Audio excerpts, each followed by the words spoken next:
ಎನಲ್ಲಿ 3 ಗಂಟೆ ತುಂಬಲು ಅಂದ್ರೆ ಒಂದು ಟ್ಯಾಂಕನ್ನು ಎನಲ್ಲಿ 3 ಗಂಟೆಯಲ್ಲಿ ತುಂಬುತ್ತೆ.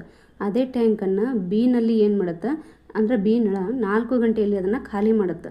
ಸೊ ಎ ಮತ್ತು ಬಿ ಎರಡು ಟ್ಯಾಪ್ಗಳನ್ನು ಓಪನ್ ಮಾಡಿದಾಗ ಆ ಟ್ಯಾಂಕ್ ತುಂಬಲು ಎಷ್ಟು ಸಮಯ ತೆಗೆದುಕೊಳ್ಳುತ್ತದೆ ಅಂದ್ರೆ ಎನಲ್ಲಿ ಏನು ಮಾಡಿದಿರುತ್ತೆ ನೀರನ್ನು ತುಂಬುತ್ತಿರುತ್ತೆ, ಬಿನಲ್ಲಿ ಖಾಲಿ ಮಾಡ್ತಿರುತ್ತೆ.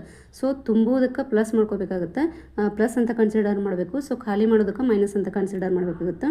ಸೊ ಇಲ್ಲಿ ಎ 3 ಗಂಟೆ, ಬಿ 4 ಗಂಟೆ.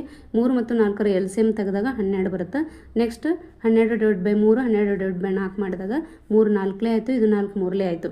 ಸೊ ಇಲ್ಲಿ ಬಿನಲ್ಲಿ ಖಾಲಿ ಮಾಡೋ ಕಾರಣ ಇದನ್ನು ಮೈನಸ್, ಇಲ್ಲಿ ಬಂದಂಥ ಆನ್ಸರ್ ಏನಿದೆಯಲ್ಲ -3 ಮೈನಸ್ ಅಂತ ಕನ್ಸಿಡರ್ ಮಾಡಬೇಕು. ಸೊ 4ರಲ್ಲಿ 3 ಕಳೆದಾಗ ಎಷ್ಟಾಗುತ್ತೆ 1 ಬರುತ್ತೆ. ನೆಕ್ಸ್ಟ್ ಸ್ಟೆಪ್ ಏನು LCM ಇದೆಯಲ್ವಾ /1 ಮಾಡಬೇಕು. 12/1 ಮಾಡಿದಾಗ 12 ಬರುತ್ತೆ.